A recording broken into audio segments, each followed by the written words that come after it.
Dans les transports parisiens, la CGT a déposé un préavis de grève du 5 février au 9 septembre. Vous avez bien entendu, du 5 février au 9 Donc septembre. 7 mois, quoi. Effectivement, il n'en manquait plus que ça d'une certaine manière et c'est la période des Jeux Olympiques. Les discussions n'avancent pas apparemment pour le syndicat sur d'éventuelles primes pendant les Jeux Olympiques. Donc nous sommes avec Benjamin Hamar. Ça me fait toujours plaisir d'être avec lui. Je commence à sourire parce que je ne sais pas qui va parler le plus entre lui et moi. Bonjour Monsieur Hamar.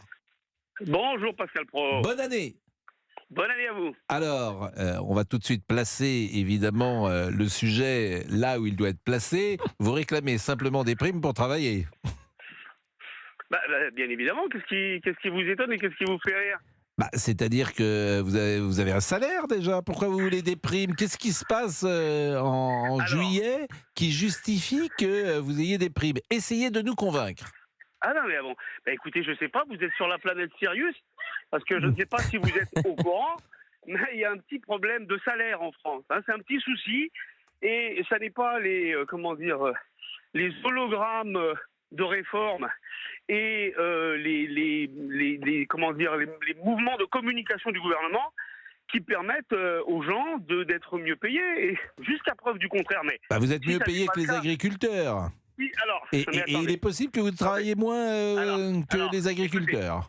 Oui, écoutez Pascal, je Non vous mais connais bien. Et je connais c'est... votre musique, les fonctionnaires, les cheminots, J'ai pas de musique. les conducteurs de la RATP J'entends des gens sont qui des travaillent du nababs, 1er décembre, sont du des- 1er janvier au 31 Mais- décembre, qui prennent pas de vacances, Attendez, 7 jours sur 7. excusez-moi, Ce que vous me j'ai dit est demandez factuel. d'intervenir. Laissez-moi prononcer 3 syllabes. Je vous Vous en me prie. demandez d'intervenir. Je vous en prie, aurez tout monsieur le Hamar. loisir ensuite. Voilà, merci bien. Je vous en Donc je prie. disais, on connaît bien votre petite musique sur les cheminots, les conducteurs de la RATP qui seraient effectivement les pires feignasses depuis les J'ai stations jamais des dit ça. dinosaures. Mais si, c'est ce que vous dites. Et Non, donc, en jamais. l'occurrence- Dites pas ça. Mais J'ai jamais oui, dit ça. Et monsieur, vous savez très si. bien que je ne le pense Écoutez, pas en plus. je n'ai pas fini de phrase que vous étiez en train de me dire qu'on travaille moins que les agriculteurs et qu'on gagne comme des nababs. Écoutez, renseignez-vous, la RATP a énormément de mal à recruter, la SNCF aussi. Pourquoi? Parce que, justement, il y a des problèmes sur les conditions de travail et comme tout le monde, il y a des problèmes sur les salaires. Moi, je dis aux auditeurs qui, effectivement, sont comme la plupart des Français, se retrouvent à découvert le 10 du mois et ont des problèmes de pouvoir d'achat criants. Il y a une manière. S'il y en a d'autres, je veux bien. Si des petits génies libéraux ont des idées plus pertinentes, qu'ils nous les soumettent. Mais la meilleure manière pour augmenter nos salaires, nos conditions de vie, nos rémunérations, c'est la mobilisation. Alors pour les salariés, c'est la grève. Pour les agriculteurs et les paysans, c'est la mobilisation sous l'aspect qu'on connaît aujourd'hui, mais c'est comme ça. On va chercher les augmentations de salaire. Monsieur Hamar, avec les est-ce qu'on temps. peut avoir une idée de ce que gagnent les contrôleurs, les chauffeurs, une répartition ou pas? Écoutez, en réalité, ce que je sais, c'est que les rémunérations dans le public et dans le privé sont à peu près équivalentes et que la technique de diviser les gens, d'essayer de monter... Oui, mais je vous pose les une question, fonctionnaires. répondez, Mais Benjamin. je vous dis, Le niveau de salaire, qu'on se fasse une idée. Écoutez, je vous dis, moi, d'abord, je vous rappelle que je ne travaille pas à la RATP, Oui. donc je n'ai pas les médianes salariales, mais par contre, ce que je sais, c'est que les agents de la RATP sont, comme la plupart des Français, ont des salaires qui n'augmentent pas assez du point de vue, effectivement, de l'inflation. Donc, ce qu'ils vont faire, ils ne vont pas faire grève pendant 7 mois. Je vais vous expliquer comment ça se passe dans le monde syndical, parce que vous ne connaissez pas très bien cette réalité. Si on veut faire grève, surtout à la RATP, depuis les lois qui ont encadré le service minimum, il faut effectivement anticiper à l'avance les journées de grève. Et donc, on pose des préavis. Comme ça, si à un moment, de manière immédiate, il y a un mouvement qui naît pour telle ou telle raison, on est couvert par le préavis. Ça ne veut pas dire que pendant 7 mois, on va être en grève. Et ensuite, je dis, au JO, par rapport au JO, je vais vous dire, les grévistes, les syndicalistes de la RATP ont raison d'utiliser effectivement la période des JO comme moyen de pression. Parce que c'est un moyen où le pouvoir en place va être fébrile et où, dans la construction du rapport de force, on est en situation favorable. C'est comme ça depuis la naissance du capitalisme. Et c'est très bien. Et c'est très très bien. Donc moi, j'encourage Bon, les auditeurs d'abord là à où je vous prendre exemple rejoins, sur ce mouvement. là où je vous rejoins, c'est que les salaires ne sont pas assez hauts en France, bien évidemment. Je n'ai jamais imaginé que les conducteurs de la RATP soient des nababs ni des feignasses. Et vous le savez bien d'ailleurs. Donc vous caricaturez, c'est même pas caricaturé d'ailleurs, parce que je n'ai jamais dit cela. Après, la discussion va se mettre en place et effectivement, c'est aux instances de trouver les bonnes solutions pour effectivement augmenter les salaires qui, quoi qu'il arrive, sont trop bas. Mais parfois, la RATP, est-ce que c'est là que les salaires sont les plus bas? Je ne peux pas répondre à cette question. Alors, Annick voulait simplement, c'est une auditrice, Benjamin Amar, peut-être vous poser une question. Bonjour Annick, puisque elle, vous êtes parisienne, Annick? Oui, je suis parisienne. Bon, et peut-être souhaitiez-vous poser une question à Monsieur Amar, puisque vous-même utilisez le métro régulièrement. Non, mais moi, je propose à Monsieur Amar qu'il aille faire un stage d'une semaine dans une ferme. Les gens travaillent 70 heures, il verra bien, ça va le reconnecter avec les réalités de la vie, je pense. Voilà ce que je lui propose. Hein, ça n'est pas une question, ça. Ça n'est pas une question, madame. Et je vais vous dire, moi, je vous propose, madame, Oui, propose une chose. Venez faire un stage dans ma réalité. Je suis enseignant à temps plein, madame. Oui, ben, sans problème, monsieur. Dans la banlieue parisienne, venez, Ben, et on verra qui ne travaille pas et qui est déconnecté du réel. Madame, vous ne posez pas des questions. Monsieur, j'étais justement dans l'enseignement, monsieur. Monsieur, j'étais dans l'enseignement et j'étais dans un CFA. Donc vos problèmes, je les connais. Hein, eh bien donc, vous en concluez donc, madame, qu'un enseignant qui travaille à temps plein est déconnecté du réel? Parce que c'est exactement ce que vous dites. Monsieur, oui, certains, monsieur. Absolument, voilà, monsieur. écoutez, Certains sont déconnectés madame, des réalités. Vos propos sont complètement outranciers, n'ont rien à voir avec une question. Certainement. Ça n'est pas une question, madame. Bien, et quand certains revendiquent le choix à la paresse, moi je dis qu'il n'y a que les paresseux qui réclament le droit à la paresse. Les gens qui bossent ne réclament pas le droit à la paresse. Non, mais qui vous a parlé de droit à la paresse, madame? D'abord, dans les médias, monsieur, on entend dans les médias. Mais de qui, madame? Est-ce que je vous attribue les paroles de votre voisine ou de votre cousine, moi? Non, mais attends, monsieur. Mais c'est les réalités, c'est ce qu'on entend tous les jours. Qui vous a parlé de droit à la paresse? Sortez un petit peu de votre syndicat, monsieur. Allez, découvrez la vraie vie. Et vous verrez. Il n'y a pas de pire sourd que celui qui ne veut pas entendre. Annick, laissez Benjamin jouer. Je vous ai dit que je travaillais à temps plein. Oui, mais moi aussi, monsieur, je travaille à temps plein. Et je sais ce que c'est, monsieur. Vous n'allez pas m'apprendre à travailler, non? Et dans un CFA, monsieur. Non, mais moi aussi, je connais les difficultés. Alors arrêtez un petit peu de pleurer, hein. Arrêtez de pleurer comme ça. Propagande droitière. Bon, écoutez, on va faire une cagnotte pour vous, monsieur. On verra, une cagnotte pour les paysans, une cagnotte pour vous, monsieur. Alors, coupez un des deux dans ça. La propagande libérale, droitière et conservatrice sont tous Fabrice, voilà, non, attendez, non, je vous propose, Fabrice, de couper Annick, le son d'Annick, parce que Annick, alors, Benjamin Amar, bon, je ne veux pas dire que je vous ai tendu un petit piège, parce que vous me connaissez, je suis taquin. Mais pas du tout. Mais bon, pourquoi dites-vous ça? J'ai adoré la question de madame. Mais il se trouve qu'Annick... Est-ce que je pourrais avoir une question du président du MEDEF? Moi aussi, parce que bon... J'aimerais bien, la question du président du MEDEF, elle arrive quand? Oui, non mais... C'est une belle question qu'elle avait, Annick. Non mais Annick, c'est une auditrice qui nous appelle régulièrement et je savais qu'en vous mettant en face d'elle, forcément elle n'est pas sur votre ligne. Simplement je voulais vous dire, parce que ça c'est factuel, attendez, selon l'Institut Sapiens, le salaire médian des conducteurs de bus et de métro de la RATP est de 2600 € net contre 1800 € net dans le privé. Bon, ça c'est factuel. Donc oui, c'est... alors, attendez, non mais c'est tout. On revient après la pause. À tout de suite. Vous allez répondre. N'importe quoi. N'importe quoi, dites pas n'importe quoi, c'est l'Institut Sapiens. Moi je suis pas Annick pour le coup. À tout de suite. Benjamin Amar, ce que voulait vous dire sans doute Annick, c'est le sentiment que nous avons et que je peux avoir également, qu'il y a beaucoup de salariés effectivement en France qui sont en difficulté, qui ne sont pas assez payés, mais que précisément les salariés de la RATP ne sont pas les plus malheureux. C'est ça, sans doute, que voulait dire Annick. Et qu'ils profitent d'un rapport de force, parce qu'il n'y a qu'une chose qui compte dans la vie professionnelle, souvent c'est le rapport de force. Ce rapport de force leur est favorable, notamment parce que les Jeux Olympiques arrivent, et que peut-être, j'ai cité quand même les chiffres tout à l'heure, ils gagnent plus que dans le privé, les conducteurs de bus. ça peut s'entendre ce que je dis, et ce n'est pas forcément insulter le personnel de la RATP que de dire ça, Benjamin Hamar.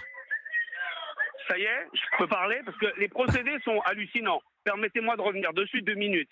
Tout à l'heure, je vous ai dit que vous considériez les conducteurs de bus et de métro comme des feignasses et comme des nababs, et je le maintiens, et vos procédés le montrent.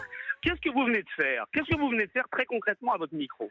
Vous venez me dire, une auditrice va vous poser une question. J'ai affaire à une auditrice qui est une véritable propagandiste, qui me crache sa haine antisyndicale au visage, qui n'écoute rien.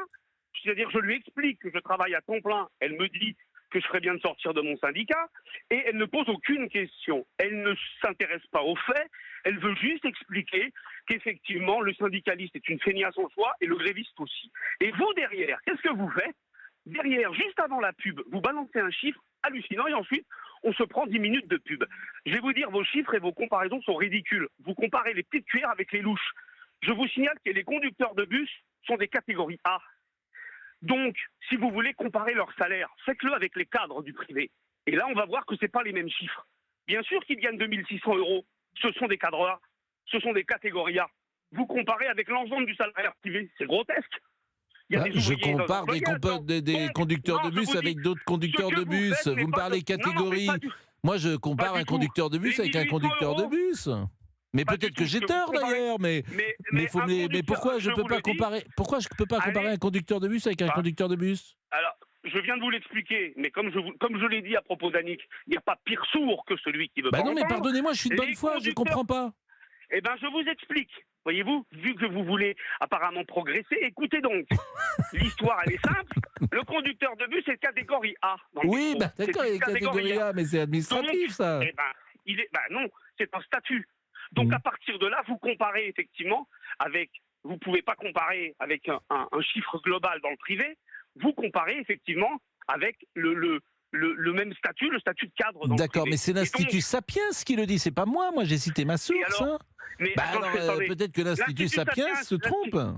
Sans doute même. L'Institut Sapiens, j'aimerais bien aller creuser un peu plus qui est l'Institut Sapiens, parce que j'en ai connu d'autres sur des plateaux qui nous citaient les chiffres de l'IFRAP comme si c'était vérité d'évangile.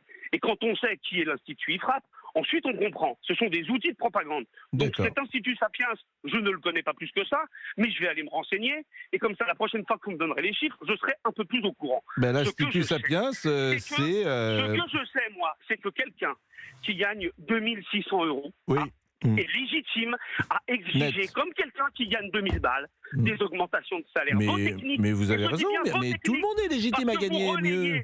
Parce que vous relayez cette parole, donc je parle à vous. En réalité, derrière, vous, en permanence, en essayant de diviser le salariat, de dire, lui, regardez, c'est un privilégié, alors que vous n'avez le droit à rien, c'est une technique insupportable. C'est quand on gagne 2500 €, on est tout à fait légitime à exiger des augmentations de salaire. Savez-vous, Pascal Praud, que les prix de l'alimentaire ont augmenté de 25% en 2 ans? Donc l'augmentation de salaire, elle est légitime quand on gagne 1900 € et quand on gagne 2500 balles. Et quand on essaye de monter les gens les uns contre les autres, c'est une technique dégueulasse. Alors, d'abord, vous savez bien que je ne monte personne. C'est pas gentil de dire ça parce qu'on se connaît un peu, Benjamin Hamar. Oui, ne dites pas. C'est comme quand vous m'avez dit que j'étais feignasse, etc. Que je disais, je monte personne contre personne. Vous le savez bien, d'ailleurs. Si tout le monde pouvait mieux gagner sa vie, j'en serais le premier content, le premier heureux, bien évidemment. Donc les mecs de la RATP, ils ont raison. Voilà. Mais ils ont sûrement raison pour eux, en tout cas, de demander plus de salaire. Moi, je ne suis pas un spécialiste de la RATP. Je ne sais pas si elle gagne beaucoup d'argent ou pas cette année. Moi, je connais plein de conducteurs de la RATP, je vous le dis. Ils ont le droit, comme tout le monde, à des augmentations de salaire. Et je le répète, que les gens prennent exemple. La lutte, la mobilisation et la grève, c'est la meilleure manière d'obtenir des augmentations de salaire. En tout cas, là où vous avez raison, c'est que la vie est dure.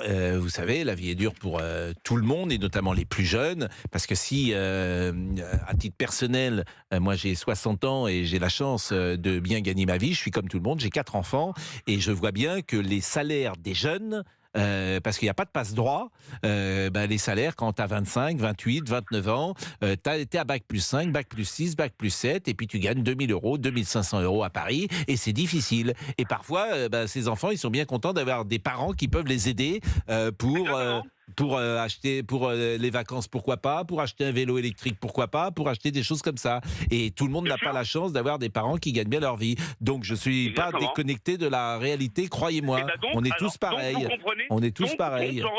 J'en reviens au début de la discussion. Oui. Donc, nous avons, pendant ce petit cheminement d'une demi-heure, démontré que la mobilisation... Ce que je veux vous dire, c'est que c'est le privé et le public.